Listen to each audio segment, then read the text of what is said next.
देख रहे हैं इंडिया टीवी। आपके साथ मैं हूं प्राची बाराशर। दोपहर के 1 बज चुके हैं। वक्त हो गया है आपके अपने कार्यक्रम कहानी कुर्सी की का, और सीधा कहानी कुर्सी लेकर हाजिर हैं हम विजय चौक से, संसद भवन के आगे से, क्योंकि संसद भवन में ही इस वक्त सबसे ज्यादा हंगामा है बरपा। कभी अविश्वास प्रस्ताव को लेकर, कभी जॉर्ज सोरोस को लेकर, कभी अडानी को लेकर गतिरोध है कि खत्म होने का नाम नहीं ले रहा है। आज भी संसद की कार्यवाही शुरू हुई, लेकिन संसद की कार्यवाही शुरू होते ही आज भी सिर्फ और सिर्फ हंगामा देखने को मिला। राज्यसभा की कार्यवाही 11 बजे शुरू होती है। 11:14 या 15 मिनट पर राज्यसभा की कार्यवाही को स्थगित करना पड़ता है, क्योंकि अविश्वास का मुद्दा सत्ता पक्ष की तरफ से उठाया गया। किरण रिजिजू ने कहा कि ये बहुत निंदनीय है कि 72 साल हमारी आजादी के हो चुके हैं और पहली बार विपक्ष ये लेकर आया है अविश्वास प्रस्ताव। हालांकि अविश्वास प्रस्ताव नंबर्स के लिहाज से, ये अविश्वास प्रस्ताव नियमों के लिहाज से कहां पर टिकेगा, इसकी क्या टेक्निकलिटीज हैं, इस पर आगे हम चर्चा करेंगे। लेकिन फिलहाल इस पर कैसे अब पॉलिटिकल नैरेटिव बनाने की कोशिश की जा रही है, वो हम लगातार आपको बता रहे हैं। तो देखिए, तकरीबन 14 से 15 मिनट में राज्यसभा की कार्यवाही को स्थगित करना पड़ता है। फिर दोपहर 12 बजे राज्यसभा की कार्यवाही शुरू होती है और सिर्फ 4 मिनट के अंदर राज्यसभा की कार्यवाही को स्थगित करना पड़ता है, क्योंकि राज्यसभा में जहां एक तरफ अविश्वास प्रस्ताव का मुद्दा गूंज रहा था, जहां जॉर्ज सोरोस और कांग्रेस के बीच संबंधों का जिक्र किया जा रहा था, तो विपक्ष लगातार बीजेपी हाय हाय के नारे लगा रहा था। विपक्ष की तरफ से लगातार यही कहा जा रहा था कि हमारे साथ पक्षपात किया जाता है, सभापति हमारे साथ पक्षपात करते हैं, जिसको देखते हुए संसद की कार्यवाही एक बार फिर से स्थगित हो गई। कल तक के लिए राज्यसभा की कार्यवाही को एडजर्न करना पड़ा। अब सबसे बड़ा सवाल यह है कि अविश्वास प्रस्ताव लाकर विपक्ष क्या करना चाहता है, इसके मायने क्या हैं, क्या संदेश देना चाहता है। क्या यह अविश्वास प्रस्ताव लिटमस टेस्ट है विपक्ष की एकता का, क्या यह टेस्ट है एनडीए की यूनिटी का भी। इन तमाम मसलों पर हम चर्चा करेंगे, आपको समझाएंगे कि नंबर गेम्स में कौन कितना है आगे और इंडिया अलायंस में आखिर क्या लड़ाई छिड़ी हुई है, ये सब कुछ आपको बताएंगे। लेकिन उससे पहले आपको सुनवा देते हैं आज के कुछ ऐसे बयान जिनसे आप समझेंगे कि संसद में गतिरोध आखिर क्यों खत्म होने का नाम नहीं ले रहा है। हम लोग पूरे इस सदन में जितने भी मेंबर हैं, हम लोग भारत के नाम में एक साथ यूनिटी खड़ा करना चाहिए। आप भारत विरोधियों के साथ खड़ा रहते हो, आप भारत को नुकसान पहुंचाने वाले के साथ में खड़ा रहते हो, और फिर आप चेयरमैन के खिलाफ में नोटिस देते हो। ऐसा चेयरमैन मिलना मुश्किल है। हमारा आदरणीय जगदीप धनखड़ जी एक ऐसा नेता है जो इस पद में रह करके भी और इस पद के बाहर भी हमेशा किसानों के लिए बात किया है, हमेशा गरीब तबकों के लिए बात किया है। इस देश को, संविधान को, हमारे देश का जो संविधान है, इसको रक्षा करने के लिए हर समय उपराष्ट्रपति जी ने पहल किया है। हम लोग गर्व है आदरणीय जगदीप धनखड़ जी राज्यसभा चेयरमैन के रूप में इस कुर्सी पे आसीन है। हम लोग फख्र महसूस करते हैं, और चेयर के खिलाफ कोई भी आप लोग काम करेंगे, इस तरह का नोटिस देने का नाटक करेंगे, हम लोग इसको कामयाब होने नहीं देंगे। और पूरे कांग्रेस पार्टी माफी मांगना चाहिए। सोरोस और कांग्रेस नेतृत्व के बीच में क्या रिश्ता है, वो रिश्ता जो है सदन के सामने में आप लोग बताइए और देश के सामने में माफी मांगना चाहिए। मैं सर ये कांग्रेस पार्टी और उसके साथियों का जो हरकत है उसका मैं खंडन करता हूं सर। पिछले 2 दिनों से हमारे लोग इस बात को उठा रहे हैं कि सोरोस और कांग्रेस पार्टी की वरिष्ठतम नेतृत्व का क्या संबंध है, और सोरोस और सोनिया गांधी, श्रीमती सोनिया गांधी जी का क्या संबंध है। यह देश के आंतरिक और बाह्य सुरक्षा का सवाल है, और यह देश की संप्रभुता पर भी प्रश्नवाचक चिन्ह है। और ये मुद्दे को भटकाने के लिए इन्होंने कुत्सित प्रयास किया कि इन्होंने चेयर पर आक्षेप लगा करके अविश्वास प्रस्ताव लाने का प्रयास किया है।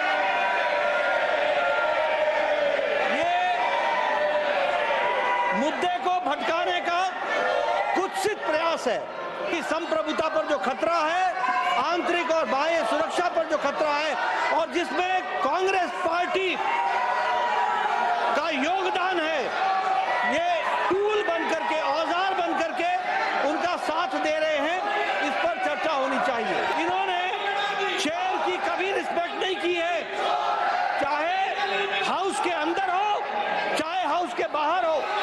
जिस तरीके की बयानबाजी इन्होंने संवैधानिक पदों पर बैठे हुए और हमारे चेयर के डिसीजन को किया है, वो निंदनीय है और देश कभी माफ नहीं करने वाला है। सरकार नहीं चाहती कि राज्यसभा की कार्रवाई चले, इसलिए आज हम लोगों ने देखा, देश जो राज्यसभा की प्रोसीडिंग देख रहे थे उन्होंने देखा, और पत्रकार दीर्घा में बैठे हुए पत्रकारों ने भी देखा कि जैसे आई वैसे ही सत्तारूढ़ दल का एक एक सदस्य चीफ व्हिप के इशारे पे खड़ा हो गया और उसने व्यवधान उपस्थित कर दिया जिससे सदन न चल सके। रिजू जी को टाइम दिया गया, पूरा टाइम दिया गया, और वो अनर्गल अन्यथा सच्चाई से दूर आरोप लगाते हैं। मेरा निश्चित आरोप है कि ये नहीं चाहते, ये अम्बेडकर जी के संविधान विरोधी हैं, ये नहीं चाहते कि संविधान के प्रति हम सम्मान व्यक्त करें और चर्चा हो। संविधान का हवाला दिया जा रहा है, संविधान की बात कही जा रही है। विपक्ष संविधान का हवाला देकर ये कह रहा है कि सत्ता पक्ष चाहती नहीं है कि हम चर्चा कर पाएं, गतिरोध जो है वो बना रहे, ये सत्ता पक्ष चाहती है। और इसी के लिए राहुल गांधी लोकसभा स्पीकर से मुलाकात करने के लिए पहुंचे हैं। राहुल गांधी जो आज राजनाथ सिंह को फूल दे रहे थे सदन के बाहर, जो तिरंगा दे रहे थे रक्षा मंत्री राजनाथ सिंह को, आज भी अडानी के मुद्दे पर कांग्रेस ने हाथों में गुलाब का फूल लिए और तिरंगा लिए प्रदर्शन किया है, वो राहुल गांधी लोकसभा स्पीकर से मिले और उन्होंने ये कहा है कि संसद की कार्यवाही चलनी चाहिए। संसद की कार्यवाही चलाने की जो जिम्मेदारी है वो सरकार पर होती है और सरकार को समन्वय बिठाकर संसद को चलाना चाहिए। जो पूरा का पूरा सेशन वॉश आउट हो रहा है, ऐसा नहीं होना चाहिए, इस पर चिंता राहुल गांधी ने जरूर जताई है। लेकिन इसके पीछे अब पॉलिटिकल मायने क्या हैं और कैसे, चाहे सत्ता पक्ष हो चाहे विपक्ष हो, दोनों अपने अपने मुद्दों पर अड़ी हुई हैं, ये आप लगातार देख रहे हैं। आप समझिए कि आज 10 से 15 मिनट में अगर राज्यसभा की कार्यवाही को स्थगित करना पड़ रहा है, दूसरी बार 4 मिनट में राज्यसभा की कार्यवाही को स्थगित करना पड़ रहा है, तो फिलहाल किस कदर गतिरोध होगा ये अंदाजा लगाया जा सकता है। हमारे साथ मेहमान भी इस वक्त जुड़े हुए हैं विजय चौक से, हमारे साथ विजय त्रिवेदी जी हैं और समीर चौगावकर जी भी हैं, उनके पास हम चलेंगे। लेकिन राहुल गांधी ने अपनी इस मांग को लेकर या अपनी इस मुलाकात को लेकर क्या कहा है, एक बार ये जरूर सुनवा देते हैं। मैंने उनको कहा कि देखिए, ये जो हमारी पार्टी कह रही है कि कमेंट्स, ये जो कमेंट्स हैं, डेरोगेटरी कमेंट्स हैं मेरे बारे में, इनको एक्सपंज किया जाए। स्पीकर ने कहा कि वो इनको एग्जामिन करेंगे। देखिए, ये उल्टे सीधे एक्यूजेशन लगाते रहते हैं, मगर हमने डिसीजन लिया है, एटलीस्ट मेरी थिंकिंग है कि ये जो भी प्रोवोकेशन करें इनको हम करने देंगे, बट हम हाउस को रन कराएंगे और हमारी पूरी कोशिश होगी कि हम किसी ना किसी तरह हम हाउस को रन करें। हम चाहते हैं कि डिबेट हो, डिस्कशन हो। अडानी पे डिस्कशन नहीं चाहते हैं, वो अडानी से डिस्ट्रैक्ट कराना चाहते हैं और डिस्ट्रैक्शंस करते रहते हैं। आप जानते हो, मैं भी जानता हूं, एंड में हम छोड़ेंगे नहीं। वो तो आरोप लगाते जाएंगे। हमने कहा देखिए, हाउस चलना चाहिए, ठीक है, और हम जो भी आरोप लगाए मेरे ऊपर लगाते जाओ, कोई फर्क नहीं पड़ता, हम हाउस को चलाएंगे। हमारी पूरी कोशिश है, अब हमारी जिम्मेदारी नहीं है हाउस को चलानी, मगर हम कह रहे हैं कि हम 100% अब हाउस को चलाएंगे। हाउस चलना चाहिए, संसद चलनी चाहिए। आप चाहे सत्ता पक्ष के सांसद से बात करिए, वो भी इसी लाइन का इस्तेमाल करेंगे। आप इंडिया ब्लॉक के सांसदों से बात करिए, वो भी इसी लाइन का इस्तेमाल करेंगे। लेकिन देखिए, राहुल गांधी ने अपनी लाइन क्लियर कर दी। अडानी पर जब तक चर्चा नहीं होगी तब तक इसी तरीके से कांग्रेस अपने रवैये पर अड़ी रहेगी। सबके बीच अविश्वास प्रस्ताव भी आ चुका है। अब विजय जी, अब ये जो लड़ाई है संसद के शीतकालीन सत्र की, ये संसद में अपने आप को प्रूव करने से ज्यादा बहुत आगे पॉलिटिकल नैरेटिव पर निकल चुकी है। अविश्वास प्रस्ताव लेकर आ गया विपक्ष, 14 दिन का नोटिस भी नहीं है उनके पास, पता है कि ये नहीं कैरी फॉरवर्ड हो सकता है इस सदन में, आपके पास नंबर्स भी नहीं है। ये विश्वास अविश्वास से ज्यादा बढ़ती हुई लड़ाई एक शक्ति प्रदर्शन पर आती हुई दिख रही है। बिल्कुल ठीक बात है, लेकिन एक बात मैं समझता हूँ कि केवल प्राची जो है ना वो जिम्मेदार है सदन नहीं चलने देने के लिए, क्योंकि कोई भी एमपी मुझे नहीं मिला जो कह रहा हो कि सदन नहीं चलना चाहिए। विपक्ष हो सत्ता पक्ष हो, हर कोई सदन चलाना चाहता है, तो अब उस शख्स की तलाश पहले हमें करनी चाहिए जो इस सदन को नहीं चलाने देना चाहता। तो उसमें मुझे प्राची सबसे एक प्रमुख चेहरा लगा। सॉरी, लेकिन ये बहुत महत्वपूर्ण बात है, एक गंभीर बात भी है कि लगातार पूरा का पूरा सेशन वॉश आउट हो रहा है तमाम तरह के कारणों से, कभी सत्ता पक्ष के कारणों से, कभी विपक्ष के कारणों से। दोनों लोग जिम्मेदार हैं, दोनों लोग कर रहे हैं उस पर। अविश्वास प्रस्ताव को दो तरीके से देखा जा सकता है। अविश्वास प्रस्ताव एक तो बहुत गंभीर मसला है कि आजादी के बाद और जब से राज्यसभा लोकसभा बनी है 72 साल में पहली बार उपराष्ट्रपति के खिलाफ अविश्वास प्रस्ताव आ रहा हो।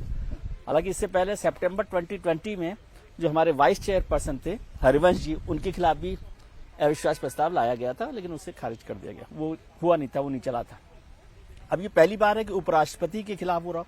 उपराष्ट्रपति के खिलाफ अविश्वास प्रस्ताव नहीं कहते हैं उसको, हम लोग महाभियोग कहते हैं। तो वो इम्पीचमेंट का मसला है। इम्पीचमेंट मतलब बहुत गंभीर मसला है, कॉन्स्टिट्यूशन के आर्टिकल 61, 120 और तमाम तरीके से, और जिसमें ये आता है वो 67 में आता है, आर्टिकल 67 में।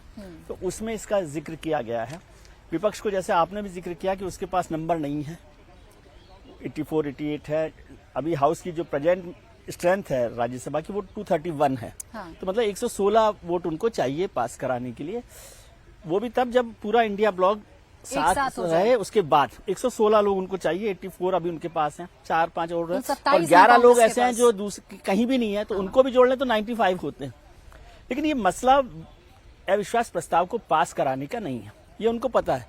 लेकिन ये उन्होंने मैसेज दिया है कि हम इस सदन के सभापति यानी राज्यसभा के जो चेयरमैन हैं और उपराष्ट्रपति हैं, इनमें विश्वास नहीं रखते। ये नो ट्रस्ट मोशन है। तो ये गंभीर बात है कि किसी सदन के चेयर पर अविश्वास का आरोप लगाया जाए। इसलिए ये मैसेज की लड़ाई है।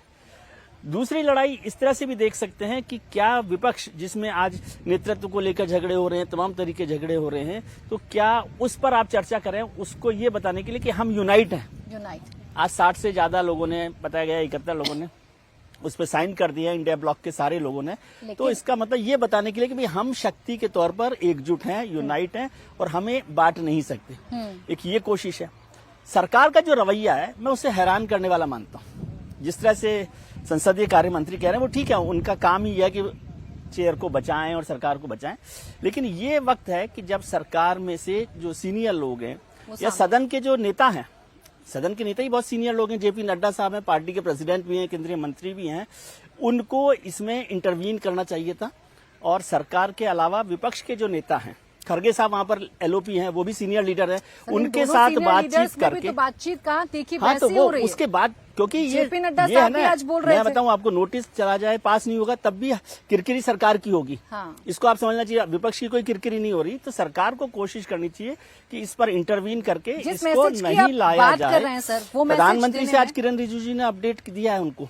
उसके बाद अब प्रधानमंत्री जी ने क्या दिशा निर्देश दिया है वो तो कुछ समझ में आएगा आपको बाद में। लेकिन ये सरकार के लिए जरूरी है कि वो इंटरवीन करके इस मसले को यहीं खत्म करे। लेकिन अगर सिर्फ हम इंडिया ब्लॉक की रणनीति को समझें समीर जी, तो इतने सीनियर सांसद हैं, मल्लिकार्जुन खड़गे हैं, रामगोपाल यादव हैं, जो रामगोपाल यादव सबसे ज्यादा संविधान की दुहाई दे रहे हैं, 4 दिन से चूक गए। आपको पता है 14 दिन चाहिए और आप तब नोटिस दे रहे हैं अविश्वास का। ये गतिरोध तो बहुत दिनों से जारी है।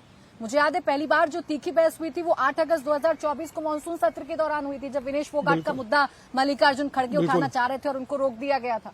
आप सिर्फ 14 दिन का आपको नियम पता है, फिर भी आप 4 दिन से चूक रहे हैं, ये क्या बताता है?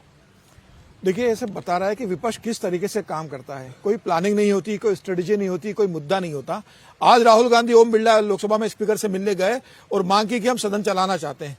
25 तारीख को यह सदन शुरू हो गया था, 20 दिसंबर तक चलने वाला यह सत्र है। सर्वदलीय बैठक हुई थी उसके पहले ओम बिरला के साथ। क्या उस समय जिस मुद्दों पर चर्चा हुई थी, ओम बिरला ने बहुत स्पष्ट कहा था, किरण रिजिजू ने बहुत स्पष्ट कहा था, राजनाथ सिंह ने जो सर्वदलीय बैठक की अध्यक्षता की थी उन्होंने बहुत स्पष्ट कहा था कि हम विभिन्न मुद्दों पर चर्चा करना चाहते हैं। विपक्ष से उम्मीद करते हैं कि वो सदन को चलाए और सभी मुद्दों पर चर्चा होगी। विपक्ष ने जो मुद्दे उठाए थे, राजनाथ सिंह ने आश्वस्त किया था कि समय आने पर उस पर चर्चा होगी।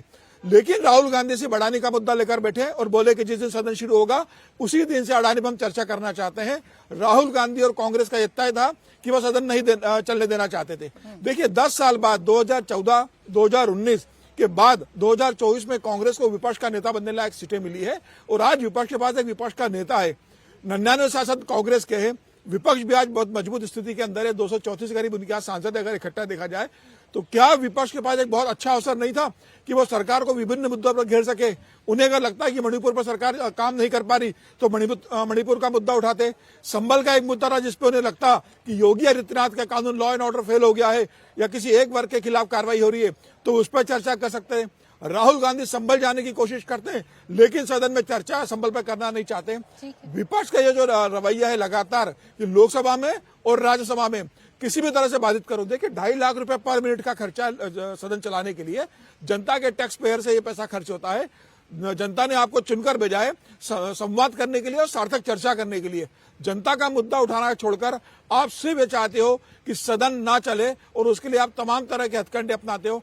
अब आप विपक्ष राज्यसभा के अंदर सभापति के खिलाफ अविश्वास प्रस्ताव लेकर आ गए, महाभियोग लगाकर लेकर आ गए। आपको मालूम था कि 14 दिन पहले नोटिस देना जरूरी है, आपके पास संख्या बल नहीं है। ठीक है, संख्या बल आप जानते हो लेकर नहीं आए समीर जी, कुछ और भी इससे बढ़कर जो मांग है वो की जा रही है अब कांग्रेस के सांसदों की तरफ से। हर्षवर्धन जी भी हमें ज्वाइन कर चुके हैं, आपका भी स्वागत है हर्षवर्धन जी। देखिए मनीष तिवारी जी का एक ट्वीट में पढ़ रही थी, उन्होंने तो एक अजीबोगरीबी मांग कर दी है। वो कह रहे हैं कि जब विपक्ष के जहन में ये आ जाए कि आपके साथ पक्षपात किया जा रहा है और मामला अविश्वास प्रस्ताव तक पहुंच जाए तो हमें सोचना होगा संविधान की इन दीवारों को गिराकर कि अब इन पदों पर, चाहे आप चेयर की बात कर लीजिए राज्यसभा की, चाहे स्पीकर की बात कर लीजिए लोकसभा की, उनकी जगह अब जो रिटायर्ड जजेस हैं सुप्रीम कोर्ट के और हाई कोर्ट्स के, उनको पीठासीन अधिकारी के तौर पर बिठा देना चाहिए। जहां तक मुझे जानकारी है संविधान में ऐसा कुछ तो है नहीं। देखिए प्राची, मुझे लगता है कि कांग्रेस पार्टी राहुल गांधी की अगुवाई में जहां पहुंच गई है वो सचमुच अब देश विरोधी हरकतों पर उतर आई है। जॉर्ज सोरोस के साथ जो रिश्तों की बात, जो रिश्तों का आरोप है, उसका जवाब कांग्रेस पार्टी सीधे तौर पर नहीं दे रही है। वो उसके लिए दूसरे तरीके निकाल रही है कि कौन कौन कहां से ओपन सोसाइटी फाउंडेशन के उस पर स्कॉलरशिप में गया या किसको कहां क्या मिला।